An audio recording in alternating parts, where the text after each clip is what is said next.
ನಮಸ್ಕಾರ. ಮಾನವನ ಕುತೂಹಲಕ್ಕೆ ಕಾರಣಗಳೇನು? ಮಾನವ ಮತ್ತು ಪ್ರಾಣಿಗಳ ನಡುವೆ ಇರುವ ಸಾಮಾನ್ಯ ವ್ಯತ್ಯಾಸಗಳ ಬಗ್ಗೆ ನಾವು ಸಾಕಷ್ಟು ಕೇಳಿದ್ದೇವೆ ಮತ್ತು ತಿಳ್ಕೊಂಡಿದ್ದೇವೆ. ನಾವು ಗಮನಿಸಿದ ಇನ್ನೊಂದು ಗುಣ ಕೂಡ ಮನುಷ್ಯ ಮತ್ತು ಪ್ರಾಣಿಗಳ ನಡುವೆ ಇದೆ. ಅದೇ ಕುತೂಹಲ. ಇತರ ಪ್ರಾಣಿಗಳಿಗೆ ಕುತೂಹಲ ಇರೋದಾದರೂ ಕೂಡ ಅದು ಅವುಗಳ ಹುಟ್ಟುಗುಣ ಆಗೈತೆ. ಮಾನವರಿಗಿರುವ ಕುತೂಹಲಕ್ಕೆ ಹಲವು ಪದರ, ಕಾರಣ ಮತ್ತು ಆಯಾಮಗಳಿದ್ದಾವೆ. ಮಾನವ ಏಕೆ ಮತ್ತು ಹೇಗೆ ಕುತೂಹಲ ತಾಳತೊಡಗಿದ ಅನ್ನೋದಕ್ಕೆ ಹಲವಾರು ವೈಜ್ಞಾನಿಕ ವಾದಗಳಿದ್ದಾವೆ. ಕುತೂಹಲ ಅಂತ ಹೇಳಿದ್ರೆ ಹೊಸ ವಿಷಯಗಳನ್ನು ಅರಿತಕ್ಕಂಥ, ಪ್ರಶ್ನೆ ಕೇಳುವ ಮತ್ತೆ ತಿಳ್ಕೊಳ್ತಕ್ಕಂಥ ಬಯಕೆ. ಇದು ಮಾನವನ ಬದುಕನ್ನು ಸುಗಮಗೊಳಿಸೋದಕ್ಕೆ, ಜ್ಞಾನವನ್ನು ಪಡೆಯೋದಕ್ಕೆ ಮತ್ತು ಸೃಜನಶೀಲತೆಯನ್ನು ಪ್ರೇರೇಪಣೆ ಮಾಡೋದಕ್ಕೆ ನೆರವಾಗುತ್ತೆ.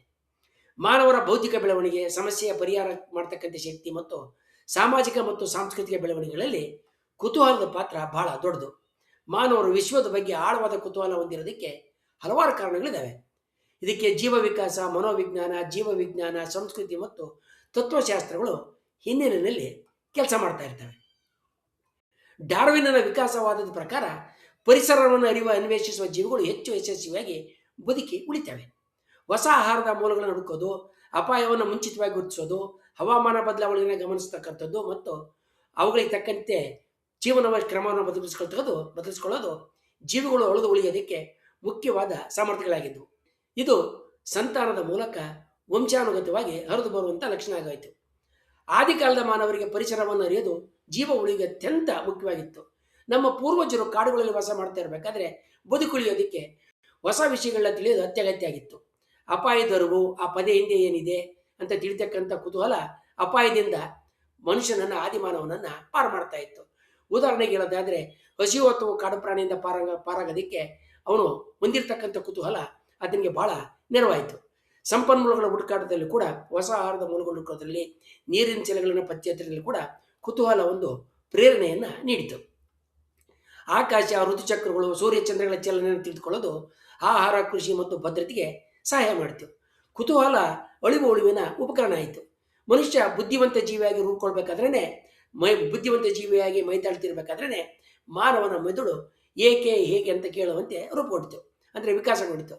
ನಾವು ಮನುಷ್ಯರಂದ್ರೆ ಮಾದರಿಗಳನ್ನ ಹುಡುಕ್ತೀವಿ. ಈ ಹುಡುಕೋದ್ರಲ್ಲಿ ಕಾರಣ ಕಾರ್ಯ ಸಂಬಂಧಗಳನ್ನ ನಿರ್ಮಿಸ್ಕೊಳ್ತೀವಿ. ಉತ್ತರ ಗೊತ್ತಾಗದೆ ಇದ್ರಿಗೆ ನಾವು ಮೆದುಳಿಗೆ ಅಸಹನೆ ಉಂಟಾಗ್ತದೆ. ಈ ಅಸಹನೀಯತೆ ಮನುಷ್ಯನನ್ನ ಕುತೂಹಲಿ ಮತ್ತು ಜ್ಞಾನ ಜ್ಞಾನವನ್ನು ಹುಡುಕೋನಾಗಿ ಮಾಡ್ತದೆ. ಮನುಷ್ಯ ಬುದ್ಧಿವಂತನಾದಂತೆ ನಾನು ಯಾರು, ಇಲ್ಲಿ ಯಾಕಿದ್ದೀನಿ ಅಂತಕ್ಕಂಥ ಒಂದು ದೊಡ್ಡ ಪ್ರಶ್ನೆ ಅದನ್ನ ಸದಾ ಕಾಡ್ತೊಡಗುತ್ತೆ. ವಿಶ್ವವನ್ನು ಅರಿಯೋದು ಅಂತ ಹೇಳಿದ್ರೆ ನಮ್ಮ ಸ್ಥಾನವನ್ನು ಅರಿಯೋದು, ನಾವು ಯಾರು ಅಂತ ತಿಳ್ಕೊಳ್ಳೋದು ಕೂಡ ಆಗಿರುತ್ತೆ. ಇದು ಒಂದು ರೀತಿ ಭಯ ಕೂಡ ಹೌದು, ಅಚ್ಚರಿಯೂ ಹೌದು. ಇದಕ್ಕೆ ಪರಿಹಾರವಾಗಿ ಉತ್ತರಗಳು ಹುಡ್ಕೊಳಕ್ಕೆ ಹೋದಾಗ ಕುತೂಹಲ ಒಂದು ದಾರಿಯನ್ನ ತೋರಿಸ್ತು. ನರಮಾನಸಿಕ ವಿಜ್ಞಾನ ಕುತೂಹಲ ಹೇಗೆ ಬಂದಿತ್ತು ಅನ್ನೋದಕ್ಕೆ ಮತ್ತೊಂದು ವಿವರಣೆಯನ್ನ ನೀಡುತ್ತೆ. ಮೆದುಳಿನಲ್ಲಿ ಕುತೂಹಲ ಹುಟ್ಟಬೇಕಾದ್ರೆ ಡೋಪಮಿನ್ ಬಿಡುಗಡೆ ಆಗುತ್ತೆ. ಹೊಸ ಮಾಹಿತಿ ಒಂದು ಪ್ರತಿಫಲವಾಗಿ ಅನುಭವಕ್ಕೆ ಬರ್ತದೆ. ಕಲಿಯೋದು ಸಂತೋಷ ನೀಡುವ ಕ್ರಿಯೆ ಆಗುತ್ತೆ. ಮೆದುಳು ಹೊಸತನವನ್ನು ಹುಡುಕೋದಕ್ಕೆ ತರಬೇತುಗೊಂಡಿದೆ. ಮೆದುಳು ಕುತೂಹಲವನ್ನ ಬಹುಮಾನವಾಗಿ ಕಾಣ್ತದೆ. ಕುತೂಹಲಕ್ಕೆ ಮಾಹಿತಿ ಅಂತರ ಅಥವಾ ಮಾಹಿತಿ ಕೊರತೆಯ ಸಿದ್ಧಾಂತ ಇನ್ನೊಂದು ವಿವರಣೆಯನ್ನು ಕೂಡ ಕೊಟ್ಟಿದೆ. ಈ ಮಾಹಿತಿ ಕೊರತೆಯ ಸಿದ್ಧಾಂತ ಪ್ರಕಾರ ನಮಗೆ ಗೊತ್ತಿರುವುದು ಮತ್ತು ಗೊತ್ತಿಲ್ಲದಿರುವ ಮಧ್ಯೆ ಅಂತರ ಉಂಟಾದಾಗ ಕುತೂಹಲ ಮೂಡುತ್ತೆ. ಇದು ಹೇಗೆ, ಏಕೆ ಎಂಬ ಪ್ರಶ್ನೆಗಳು ಮೆದುಳಿಗೆ ಒತ್ತಡವನ್ನು ತರ್ತವೆ. ಒತ್ತಡ ನಿವಾರಣೆಗೆ ನಾವು ಉತ್ತರವನ್ನು ಹುಡುಕ್ತೀವಿ.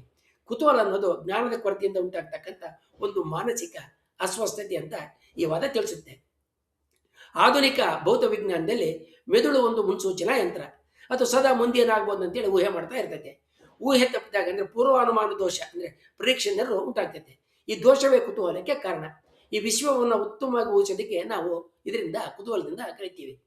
ಸಾಮಾಜಿಕ ವಿಕಾಸ ಸಿದ್ಧಾಂತ ಮಾನವರು ಒಂಟಿ ಜೀವಿಗಳಲ್ಲ. ಇತರರ ಉದ್ದೇಶ ತಿಳಿಯೋದಕ್ಕೆ, ಭಾಷೆ ಕಲಿಯೋದಕ್ಕೆ, ಸಂಸ್ಕೃತಿ ರೂಪಿಸೋದಕ್ಕೆ ಸಾಮಾಜಿಕ ಕುತೂಹಲ ಅಗತ್ಯ ಆಯ್ತು ಅಂತ ತಿಳಿಸುತ್ತೆ. ಇತರರ ಮನಸ್ಸನ್ನು ಅರಿಯುವ ಕುತೂಹಲವೇ ಭಾಷೆ, ಕಥೆ, ವಿಜ್ಞಾನಕ್ಕೆ ದಾರಿ ಮಾಡುತ್ತೆ ಅಂತ ಈ ವಾದ ತಿಳಿಸುತ್ತೆ. ಆಟ ಮತ್ತು ಅನ್ವೇಷಣಾ ಸಿದ್ಧಾಂತ ಮಕ್ಕಳು ಆಟ ಆಡ್ತಾರೆ, ಅದಕ್ಕೆ ಸ್ಪಷ್ಟ ಪ್ರಯೋಜನ ಇಲ್ಲದಂತೆ ಕಾಣಬಹುದು. ಆದರೆ ಆಟ ಸುರಕ್ಷಿತವಾದಂಥ ಹುಡುಕಾಟ, ಅನ್ವೇಷಣೆ, ಅಪಾಯವಿಲ್ಲದಂಥ ಪ್ರಯೋಗ. ಆಟವೇ ಕುತೂಹಲದ ಪ್ರಯೋಗಾಲಯ. ಮಾನವ ಕಳೀತಕ್ಕಂಥ ದೀರ್ಘವಾದಂಥ ಬಾಲ್ಯ ಈ ಕುತೂಹಲಕ್ಕೆ ಅವಕಾಶ ನೀಡುತ್ತೆ ಅಂತ ತಿಳಿಸುತ್ತೆ. ಜ್ಞಾನಾಂಕುರ ಅಸಮಾಧಾನ ಸಿದ್ಧಾಂತ ಅಂದರೆ ಕೊಗ್ನಿಟಿವ್ ಡಿಸೋನೆನ್ಸ್ ಥಿಯರಿ, ಒಂದು ನಂಬಿಕೆ ಮತ್ತೊಂದು ಅನುಭವ ಎರಡೂ ಹೊಂದಿಕೆ ಆಗದೆ ಇದ್ರೆ ಮೆದುಳು ಅಸಹನೀಯತೆಯನ್ನು ಅನುಭವಿಸ್ತದೆ. ಅದನ್ನು ಸರಿಪಡಿಸೋದಕ್ಕೆ ಹೊಸ ವಿವರಣೆ ಹುಡುಕ್ತದೆ. ಈ ಅಸಮಾಧಾನವೇ ಕುತೂಹಲವನ್ನು ಉಂಟು ಮಾಡ್ತದೆ ಅಂತ ತಿಳಿಸುತ್ತೆ. ಸಾಂಸ್ಕೃತಿಕ ವಿಕಾಸ ಸಿದ್ಧಾಂತ ಒಮ್ಮೆ ಕುತೂಹಲ ಹುಟ್ಟಿದ ಮೇಲೆ ಪ್ರಶ್ನೆ ಕೇಳೋರು, ಕಥೆ ಹೇಳೋರು, ವಿಜ್ಞಾನದಲ್ಲಿ ಸಂಶೋಧನೆ ಮಾಡೋರು, ಸಾಮಾಜಿಕ ಮೌಲ್ಯವನ್ನು ಪಡೆದ್ರು ಆಗ ಕುತೂಹಲ ಸಂಸ್ಕೃತಿಯ ಒಂದು ಭಾಗ ಆಯ್ತು ಅಂತ ತಿಳಿಸುತ್ತೆ. ಮನುಷ್ಯ ಯಾವುದೇ ಒಂದು ಘಟನೆಯನ್ನು ಸುಮ್ಮನೆ ಒಪ್ಪಿಕೊಳ್ಳೋದಿಲ್ಲ. ಅದಕ್ಕೆ ಕಾರ್ಯ ಕಾರಣ ಮತ್ತು ಸಂಬಂಧಗಳನ್ನ ಹುಡುಕಾಡ್ತಾನೆ. ವಿಶ್ವದ ಸೀಮತೆ ಎದುರಿಸಿದಾಗ ಧರ್ಮ, ಪುರಾಣ, ವಿಜ್ಞಾನ, ತತ್ವಶಾಸ್ತ್ರಗಳು ಹುಟ್ಟುತ್ತವೆ. ಇದು ವಿಶ್ವದ ಕುತೂಹಲ ಅಂದ್ರೆ ಅರ್ಥ ಸೃಷ್ಟಿಯ ಪ್ರಯತ್ನಕ್ಕೆ ಕುತೂಹಲಕ್ಕೆ ಕಾರಣ ಆಗ್ತದೆ. ತಾರಾಮಂಡಲ, ಗ್ಯಾಲಕ್ಸಿಗಳು, ಮಹಾಭಾಜಂದ್ರೆ ಬಿಗ್ ಬ್ಯಾಂಗು, ಕಪ್ಪು ಕುಳಿಗಳು, ಬ್ಲ್ಯಾಕ್ ಹೋಲ್ಸು, ಇವುಗಳಲ್ಲಿ ಕೇವಲ ಮಾಹಿತಿ ಮಾತ್ರ ಅಲ್ಲ, ಸೌಂದರ್ಯ ಕೂಡ ಇದೆ. ಮಾನವನ ಮನಸ್ಸು ಅಚ್ಚರಿಯನ್ನ ಪ್ರೀತಿ ಮಾಡ್ತದೆ, ಅಚ್ಚರಿಯನ್ನ ಬಯಸ್ತದೆ. ಮಾನವ ಎಲ್ಲವನ್ನೂ ತಿಳಿಬೇಕಂತ ಬಯಸ್ತಾನೆ. ಇದು ಆತನ ಅಹಂಕಾರದ ಮೂಲ ಆಗೈತೆ. ಆದರೆ ವಿಶ್ವದ ಮುಂದೆ ನಾವು ಎಷ್ಟು ಚಿಕ್ಕವರು ಅನ್ನೋದು ಮೇಲಿಂದ ಮೇಲೆ ಗೊತ್ತಾಗುತ್ತೆ. ಇದು ವಿನಯಕ್ಕೆ ಕಾರಣ ಆಗ್ತದೆ. ಇವೆರಡು ಸೇರಿ ಮಾನವನನ್ನ ಹುಡುಕಾಟದ ದಾರಿಗೆ ತಳ್ತೇವೆ. ವಿಜ್ಞಾನ ಹೊಸ ಕುತೂಹಲ ನುಡಿಸೋದಿಲ್ಲ, ಅದಕ್ಕೆ ಶಿಸ್ತು ಮತ್ತು ವಿಧಾನವನ್ನ ಕೊಡ್ತದೆ. ಪ್ರತಿ ಉತ್ತರ ಒಂದು ಹೊಸ ಪ್ರಶ್ನೆಯನ್ನು ಹುಡ್ತದೆ. ಅದಕ್ಕೆ ವಿಶ್ವ ಕುರಿತಾದಂಥ ಕುತೂಹಲ ಎಂದಿಗೂ ನಮ್ಮಿಂದ ಮರೆಯಾಗೋದಿಲ್ಲ. ಈ ಕುತೂಹಲ ಎಂದು ತಿಳಿಯೋದಿಲ್ಲ, ಎಂದಿಗೂ ಕೊನೆಯಾಗೋದಿಲ್ಲ. ವೈಜ್ಞಾನಿಕ ದೃಷ್ಟಿಯಿಂದ ಮಾನವನ ಕುತೂಹಲ ಹಲವಾರು ಪರಸ್ಪರ ಸಂಬಂಧಿತ ಕಾರಣಗಳಿಂದ ಉಂಟಾಗೈತೆ. ವಿಕಾಸದ ವಾದದ ಪ್ರಕಾರ ಜೀವ ಉಳಿಗೆ ಅದು ಅನುಕೂಲವನ್ನು ಉಂಟು ಮಾಡ್ತದೆ. ನರಮಾನಸಿಕ ವಿಜ್ಞಾನದ ಪ್ರಕಾರ ಅದು ಮೆದುಳಿಗೆ ಬಹುಮಾನದ ವ್ಯವಸ್ಥೆಯಂತೆ ಕೆಲಸ ಮಾಡ್ತೈತೆ. ಮಾಹಿತಿ ಯಂತ್ರವಾದದ ಪ್ರಕಾರ ಅದು ಜ್ಞಾನ ಕೊರತೆಯನ್ನು ತುಂಬಿಸುತ್ತೆ. ಮುನ್ಸೂಚನವಾದದ ಪ್ರಕಾರ ಅದು ಊಹೆಯ ದೋಷದಿಂದ ಸರಿಯಾದ ಮಾಹಿತಿಗೆ ಗಳಿಸೋದಕ್ಕೆ ನೆರವಾಗುತ್ತೆ. ಸಾಮಾಜಿಕವಾದದ ಪ್ರಕಾರ ಅದು ಇತರರನ್ನ ಅರಿತು ಸಮಾಜದಲ್ಲಿ ಒಗ್ಗೂಡೋದನ್ನ ಪ್ರಚೋದಿಸ್ತದೆ. ಸಾಂಸ್ಕೃತಿಕ ದೃಷ್ಟಿಯಲ್ಲಿ ಅದು ಕಲಿಕೆ ಕಥೆಗಳನ್ನ ಮತ್ತೆ ಸಾಹಿತ್ಯ ಸಂಸ್ಕೃತಿಯನ್ನ ಹುಟ್ಟಾಕುತ್ತೆ. ಜ್ಞಾನದ ಅಸಮಾಧಾನವಾದದ ಪ್ರಕಾರ ಅದು ವಿರೋಧ ನಿವಾರಣೆಯನ್ನು ಮಾಡೋಕ್ಕೆ ನೆರವಾಗ್ತದೆ. ಮಾನವನ ಕುತೂಹಲ ಕೇವಲ ಬುದ್ಧಿವಂತಿಕೆ ಲಕ್ಷಣ ಅಲ್ಲ, ಇದು ಜೀವ ಉಳಿವಿನ ಮೆದುಳಿನ ರಾಸಾಯನಿಕ ಪ್ರತಿಕ್ರಿಯೆಗಳ, ಸಾಮಾಜಿಕ ಅವಶ್ಯಕತೆಗಳ ಮತ್ತು ಸಾಂಸ್ಕೃತಿಕ ಮೌಲ್ಯಗಳ ಸಂಯೋಜನೆಯಿಂದ ರೂಪುಗೊಂಡಂತ ಒಂದು ವಿಕಸನದ ಗುಣ ಅಂತ ನಾವು ಹೇಳ್ಬೋದು. ಮುಂದಿನ ವಿಡಿಯೋದಲ್ಲಿ ಕುತೂಹಲದಂತೆ ಮಾನವರಿಗೆ ವಿಶೇಷವಾಗಿರುವ ಇತರ ಗುಣಗಳ ಬಗ್ಗೆ ತಿಳಿಯೋಣ. ವಂದನೆಗಳೊಂದಿಗೆ.